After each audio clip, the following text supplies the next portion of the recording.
The concept of education has undergone significant transformation throughout history, evolving from the rigid classical approaches to more dynamic and flexible progressive methods.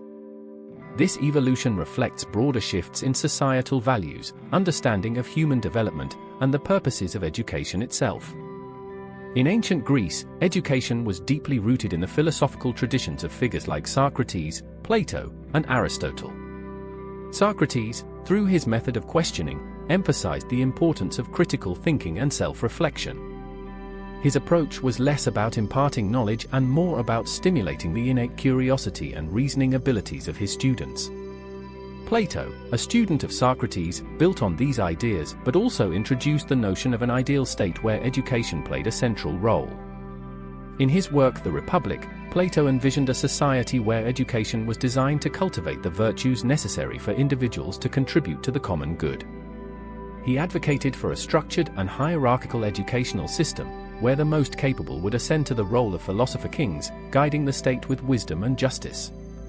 Aristotle, Plato's student, took a more empirical approach. He believed that education should be based on observation and experience, aiming to develop both the intellect and moral character. For Aristotle, education was a lifelong process, essential for achieving eudaimonia, or human flourishing. He emphasized the development of practical wisdom, phronesis, alongside theoretical knowledge, episteme, suggesting that a well-rounded education should prepare individuals for active participation in civic life. The classical period also saw the rise of the trivium and quadrivium as foundational frameworks for education.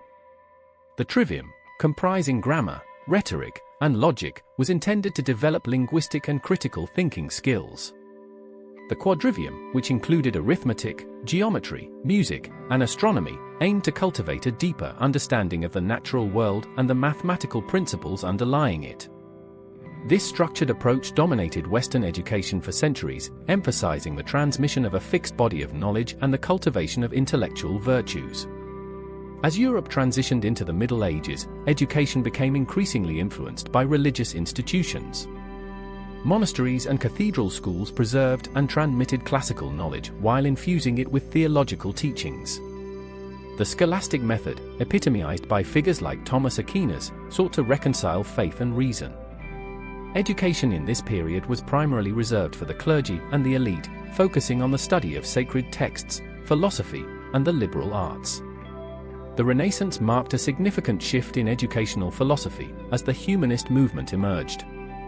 Humanists like Erasmus and Petrarch advocated for a return to classical sources and emphasized the study of humanities, literature, history, and moral philosophy. They believed that education should cultivate individual potential and promote civic virtue. The Renaissance also saw the rise of vernacular languages in education, making knowledge more accessible to a broader audience and fostering a more inclusive intellectual culture. The Enlightenment further transformed educational philosophy, emphasizing reason, scientific inquiry, and individual rights. Thinkers like John Locke and Jean-Jacques Rousseau challenged traditional educational models and proposed new approaches that focused on the natural development of the child. Locke's tabula rasa theory suggested that the mind at birth is a blank slate, shaped by experience and education. He argued for an education that was practical, promoting critical thinking and preparing individuals for participation in a rational society. Rousseau, in his seminal work Emile, or On Education, presented a radical vision of education that emphasized the importance of nature and the child's innate goodness. He criticized the artificial constraints of traditional schooling and advocated for an education that allowed the child's natural instincts to unfold. Rousseau's ideas laid the groundwork for progressive education, emphasizing the importance of experiential learning, emotional development, and the cultivation of independence and self-direction. The 19th century witnessed the rise of public education systems, influenced by the democratic ideals of the Enlightenment. Horace Mann in the United States championed the cause of common schools, advocating for free, universal, and non-sectarian education. He believed that education was the great equalizer, essential for social mobility and the functioning of a democratic society. The Prussian model of education, with its emphasis on standardized curriculum, professional teacher training, and compulsory attendance, also influenced the development of public education systems worldwide. The early 20th century saw the emergence of progressive education, challenging the traditional, authoritarian approaches that dominated schooling. John Dewey, a leading figure in this movement, argued that education should be grounded in the experiences and interests of the child.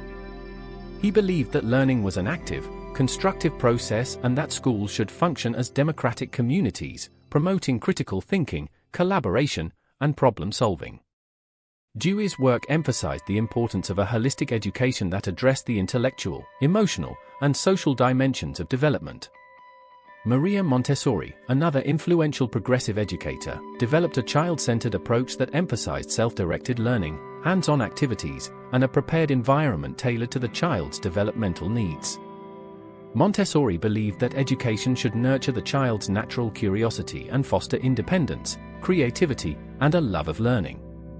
Her methods have had a lasting impact on early childhood education, promoting the idea that children learn best when they are actively engaged and free to explore their interests. The progressive education movement also saw contributions from figures like Rudolf Steiner, who founded the Waldorf education system. Steiner's approach integrated academic, artistic, and practical activities, emphasizing the development of imagination, creativity, and social responsibility. Waldorf education aimed to cultivate well-rounded individuals who could think critically and contribute meaningfully to society. Despite the advances of progressive education, the 20th century also saw the persistence of traditional models, particularly in higher education. The rise of standardized testing, the expansion of higher education, and the increasing emphasis on measurable outcomes and accountability have often clashed with the principles of progressive education. The tension between these approaches reflects broader debates about the purposes of education and the best ways to achieve them. In recent decades, the philosophy of education has continued to evolve, influenced by new research in cognitive science, psychology, and neuroscience. Constructivist theories, building on the work of Piaget and Vygotsky, emphasize the active role of the learner in constructing knowledge through interaction with the environment and social collaboration. These theories have informed contemporary approaches to teaching and learning, promoting the idea that education should be adaptive, personalized, and responsive to the needs and interests of each student. The digital age has also brought new challenges and opportunities for education. The rise of information technology has transformed the way knowledge is accessed, shared, and constructed. Online learning platforms, digital resources, and interactive tools have expanded the possibilities for personalized and self-directed learning. However, these developments also raise questions about the digital divide, the quality of online education, and the role of teachers in an increasingly digital world. Education today is also increasingly seen as a means to address global challenges and promote social justice. The United Nations Sustainable Development Goals emphasize the importance of inclusive and equitable quality education for all. There is growing recognition that education must not only impart knowledge and skills, but also promote values such as equity, diversity, and sustainability. This holistic vision of education seeks to prepare individuals to navigate and contribute to a rapidly changing and interconnected world. In conclusion, the philosophy of education has undergone profound changes from its classical roots to contemporary progressive approaches. Each era has brought new insights and challenges, reflecting broader shifts in societal values, understanding of human development, and the purposes of education. From the emphasis on critical thinking and self-reflection in ancient Greece to the holistic, child-centered approaches of progressive education, the evolution of educational philosophy highlights the dynamic and complex nature of teaching and learning. As we continue to navigate the challenges and opportunities of the 21st century, the ongoing dialogue about the philosophy of education remains crucial for shaping the future of education and its role in society.